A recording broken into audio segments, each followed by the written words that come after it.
Donald looked between them, as though a piece of the world had shifted into place, and he hated its shape.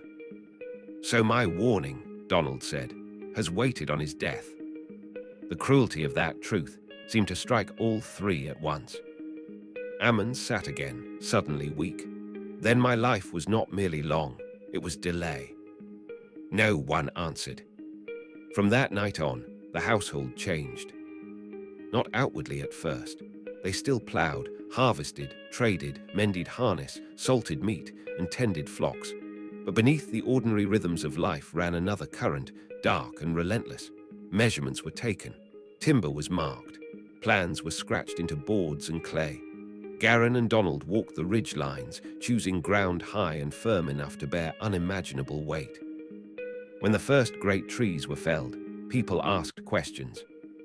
When more were felled, they began to laugh. By the time the skeleton of the vessel rose above the fields like the bones of some impossible beast, the whole valley knew. Men came from the cities just to stare. The vessel stood on dry land, nowhere near any sea, nowhere near any lake large enough to justify its existence. It was massive, ugly, magnificent, and absurd.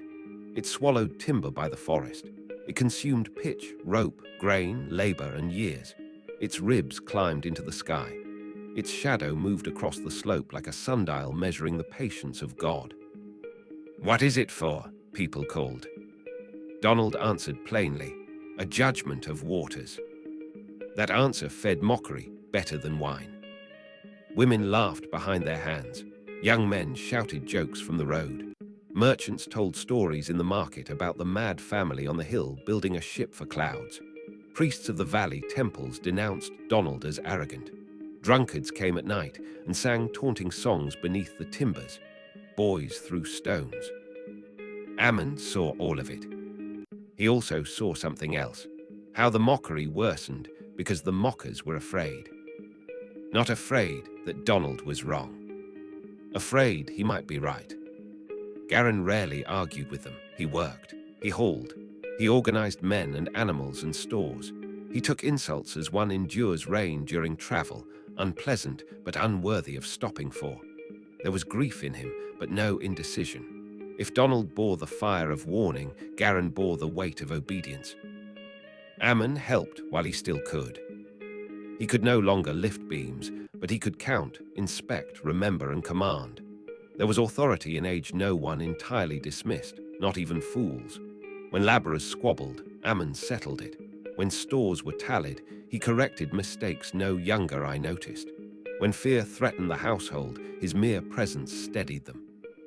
But every evening, when work slowed and the mockers drifted back to the valley, Ammon would sit alone and feel the shadow lengthening. He had wanted long life when he was young. He had begged heaven for more years when his first wife fell ill. He had blessed every added decade when his children were born, when harvests came, when wars passed them by. He had thanked the giver of life for each new morning. Now he began to see his years differently. Not as a gift alone, but as a restraint. A bar across the gate. A hand held up against judgment. The thought tormented him. One night, Garin found him awake, beside the banked embers. The house slept. Outside, the unfinished vessel groaned softly in the wind. "You should rest," Garin said. Ammon stared into the coals. "Do you know what it is to become afraid of your own heartbeat?" Garin sat beside him. "I know what it is to fear what follows it." Ammon gave a tired laugh without joy. "That is a better answer." For a while, they listened to the night. Then Ammon said, "You were a child when I first told you the old saying." "I remember. You asked me whether I was cursed. And you said no."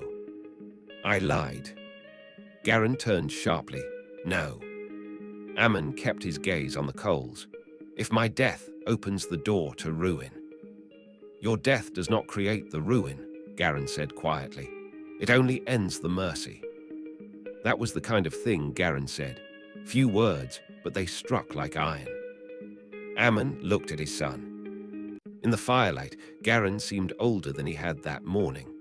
Work and worry had carved him. He had already buried too many people for a man not yet old. He knew better than most that sorrow was not always punishment. Still, Ammon said, "It feels monstrous." Garin nodded once. "It is monstrous." They sat with that truth a long time. The years passed. The vessel rose. Children were born into the household who had never known a world without its looming presence over the ridge. They learned to walk in its shadow. They played between stacked timbers while their mothers scolded them away from the tools. They grew old enough to hear the laughter of outsiders and young enough still to cry from the shame of it. Some nights, the women of the house wept in private. Some mornings, Donald stood before the half-built vessel and looked exhausted beyond speech. But he never stopped. Neither did Garin. Ammon watched them both and felt pride twist together with dread until he could no longer tell one from the other. He loved Donald fiercely. The boy had once slept curled against his side during winter storms. Ammon had taught him to carve kindling, to bait a line, to read men by their silence. He had watched him grow into a man the valley scorned because the valley could not corrupt him. There was tenderness in Donald, though hidden under solemnity, and that tenderness made his burden worse. It would have been easier if he were cold, easier if he enjoyed condemning the wicked. He did not. Every warning Donald spoke cost him something. And Garin, steady, patient Garin, stood between father and son like a bridge made of bone and duty. He comforted the frightened, coordinated the work, silenced quarrels, endured insult, and at night stared into darkness long after the others had slept. Ammon sometimes thought Garin was the loneliest of them all. For Donald had the certainty of a message. Ammon had the knowledge of a prophecy. But Garin had only both, and the torment of loving the men they belonged to. Once, late in harvest season, when the vessel stood nearly complete, Ammon saw Garin alone near the threshing floor with his face in his hands. Ammon hobbled toward him slowly. Garin did not notice until Ammon laid a hand on his shoulder. When Garin looked up, his eyes were wet. "I am ashamed," he said. "Of what?" "I prayed last night that you would live another year." Ammon said nothing. Garin's jaw worked. "And then I prayed that if judgment must come, it would come after me. Then I hated myself for it. Then I prayed for forgiveness. Then I hated myself again." Ammon lowered himself carefully beside him onto a bundle of straw. "This is what love becomes under sentence," Ammon said. Garin covered his face again. "You are my father. And he is your son." "Yes. That is the blade." Garin let out a broken breath. Ammon, who had no wisdom large enough for such grief, put an arm around his son and held him the way he had when Garin was small. There were no noble speeches that day, no resolution, only the sorrow of a man trapped between the life that must end and the life that must continue. The vessel was finished in Ammon's final years. Its walls were sealed in pitch, its chambers were laid out, its stores were prepared. Cages, bins, tools, ropes, and provisions filled its belly. People came from farther away now to see it, for the thing had become famous. Some called it the Folly on the Hill. Some called it the House of Fear. Some called it Donald's Madness. Artists scratched crude sketches of it onto plaster walls in the valley taverns. No one repented. Or almost no one. A few troubled souls came quietly in the evenings, asking whether the warning was true. Donald spoke to them patiently. Some listened and left shaken. Most returned to the valley by dawn, unable to bear the thought that their whole world stood under judgment. It is hard for men to surrender a life that still tastes sweet in their mouths, even when rot has already reached the core. Ammon grew weaker. His legs failed him first, then his appetite. Then sleep abandoned him in clean stretches and came only in fragments. He spent more time in bed or seated near the doorway wrapped in wool, watching the light change across the slope. Children still came to him. They asked for stories of the first days, of animals no longer seen in the valley, of cities that had vanished. He told them what he could. Sometimes he watched them playing and wondered which of them would remember his face when rain finally fell. If rain fell. Even now, with the vessel complete and the warning clear, a part of him sometimes rebelled. Could it truly happen? Could the sky, which had stretched above men unchanged for generations, suddenly break open in wrath?